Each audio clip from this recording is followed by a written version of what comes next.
Bab 1587. Dia atau kalian yang mati. Som Mathis dan yang lain memutuskan untuk membalaskan dendam Farrell Powell berdua. Semua orang memandang Nathan dengan tatapan membunuh. Tidak tahu diri. Di mata Nathan sekarang, mereka sama lemahnya dengan semut. Satu jari bisa menghancurkan semua orang. Suasana menegang. Tunggu. Biarkan dia pergi. Teriak penanggung jawab. Masalah ini terlalu besar, jauh di luar kendalinya. Dia tidak bisa mengatasinya. Hanya dapat dilaporkan ke para petinggi prajurit Fradron untuk penyelesaiannya. Sekarang dia hanya bisa membiarkan Nathan pergi. Dia membunuh instruktur Powell. Mengapa dia dibiarkan pergi begitu saja? Aku tidak setuju. Som Mathis dan yang lain menolak. Jangan biarkan dia pergi. Semua murid menjadi gila. Berusaha menghalangi Nathan. Lepaskan dia. Ini perintah. Penanggung jawab prajurit Fradron berteriak. Semua orang hanya bisa membuka jalan dan menyaksikan Nathan pergi tanpa daya. Kamu yang telah menghancurkan program Freynok. Saat Nathan keluar dari markas, penanggung jawab mengertakkan gigi dan berkata, program Freynok yang menghabiskan begitu banyak biaya oleh Neslandia, hancur di tangan Nathan. Tapi Nathan hanya tertawa. Siapa bilang program Freynok hancur? Aku akan mengirimkanmu satu kelompok orang yang lebih bagus. Bukankah kelompok Aaron Garrett jauh lebih baik daripada kelompok Som Mathis? Mereka adalah penerus ilmu Nathan yang sebenarnya. Dia tidak melakukan kesalahan. Dia telah menghentikan program Freynok tepat waktu. Sehingga 100 orang Som Mathis tidak lagi tersiksa. Pada saat yang sama, kedua kanker Farrell Powell telah mati. Kamu, tunggu saja konsekuensi yang fatal untukmu. Kerumunan meraung dengan marah. Markas program Freynok tiba-tiba hening. Penanggung jawab dengan cepat melaporkan masalah tersebut. Di sisi lain, Nathan sedang dalam perjalanan pulang. Sudut mulutnya tiba-tiba menyeringai aneh. Dia merasakan bahwa master yang sangat kuat mengikutinya dalam kegelapan. Bahkan master ini telah mengikutinya sejak Nathan berada di markas program Freynok. Sangat kuat, super kuat, master yang jauh lebih kuat dari Ulrich Grimm. Bahkan bisa dikatakan ini master terkuat yang pernah ditemui Nathan.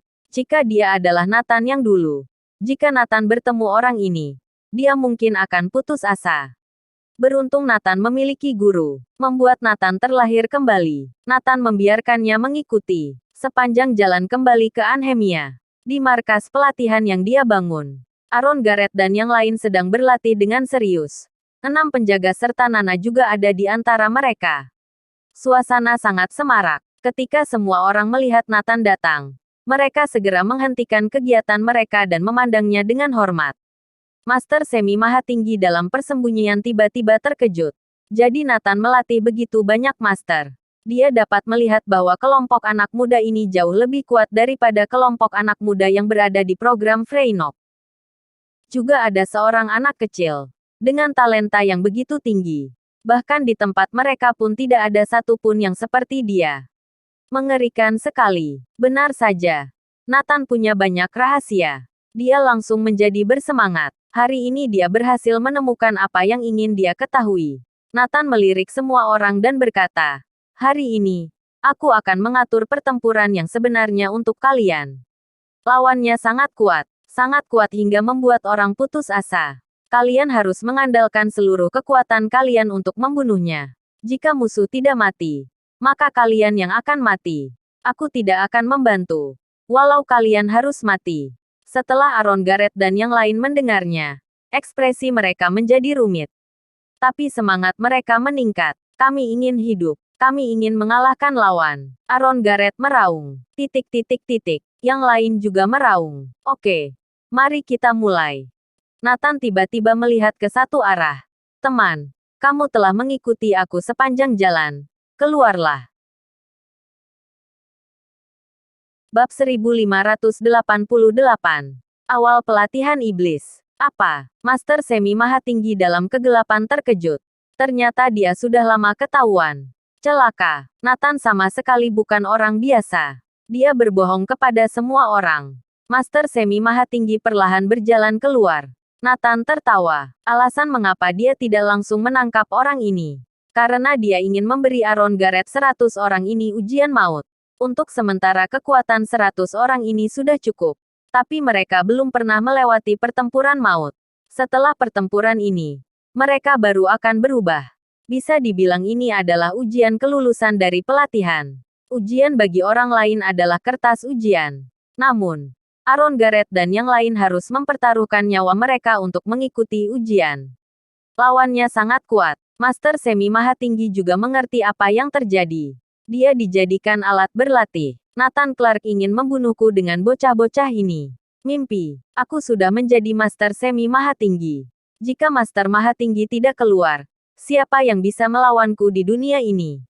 Dia berteriak. Aaron Garrett dan yang lain belum pernah mendengar tentang Master Mahatinggi. Mereka terkejut, tapi semua orang bisa merasakan. Orang ini jauh lebih kuat dari Ulrich Grimm. Sangat sulit bagi mereka untuk keluar hidup-hidup. Lawan kalian kali ini lebih kuat dari sebelumnya. Jika kalian ingin hidup, kalian harus membunuhnya. Semoga kalian beruntung. Setelah berbicara, Nathan membawa Nana dan 6 penjaga pergi. Duak, dia bahkan mengunci markas pelatihan. Tidak membiarkan seorang pun yang keluar. Hanya yang bertahan hidup yang memenuhi syarat untuk keluar. Pertempuran itu berlangsung selama setengah hari. Bahkan dinding markas yang terbuat dari logam campuran menjadi tidak beraturan. Penuh dengan bekas pukulan. Pertempuran terus mengeluarkan suara kencang. Seperti suara ledakan-ledakan. Bisa dibayangkan betapa sengitnya pertempuran ini. Nathan menunggu hingga tidak ada lagi gerakan. Dia baru kembali ke markas latihan. Duar. Begitu pintu logam campuran terbuka. Bau amis darah yang menyengat menyeruak. Darah segar mengalir keluar. Di markas pelatihan. Tidak ada yang berdiri. Semua tergeletak di tanah. Ada yang merangkak, ada yang setengah jongkok. Semua orang berlumuran darah. Terlihat sangat mengenaskan. Beberapa bahkan kejang-kejang. Sisa nafas terakhir. Nathan menemukan Master Semi Mahatinggi di tengah ruangan. Dia sudah tidak bernafas. Mati dikuras hidup-hidup oleh 100 orang. Di sisi lain, meskipun Aaron Garrett dan yang lain terluka parah, semua orang masih bernapas. Mereka semua selamat dan mengalahkan Master Semi Mahatinggi. Entah apa yang terjadi dengan pertempuran ini. Aaron Garrett dan yang lain pada dasarnya semua terluka. Mereka bertahan dengan keyakinan bahwa mereka harus menang. Inilah alasan mereka tidak ada yang mati. Mereka sehati bekerja sama. Selama ini, mereka memperlakukan satu sama lain sebagai saudara sendiri. Mereka bisa saling mengandalkan. Keyakinan mereka adalah semua orang hidup atau semua mati bersama. Tidak ada seorang pun yang akan ditinggalkan. Dengan begitu, mereka bertahan sampai akhir. Master Semi Mahatinggi berhasil dibunuh oleh mereka. Kalian tidak mengecewakanku. Nathan mengangguk puas. Setelah pertempuran ini, kualitas anak-anak muda ini akan melonjak. Saat mereka muncul, mereka benar-benar bisa berdiri sendiri. Sesuai visi prajurit Fradron dan Neslandia untuk menciptakan 3 keberadaan yang sebanding dengan Adipati Agung. Visi ini pada dasarnya dapat diwujudkan. Tapi ini hanyalah awal dari pelatihan iblis Nathan. Diperkirakan ayah naga hitam dan organisasi mereka tidak pernah membayangkan. Master Semi Mahatinggi yang mereka utus ternyata dibunuh oleh murid-murid Nathan. Setelah Aaron Garrett dan yang lain beristirahat, penanggung jawab program Freynok membawa orang-orang ke sini. Hukuman telah datang. Bersambung.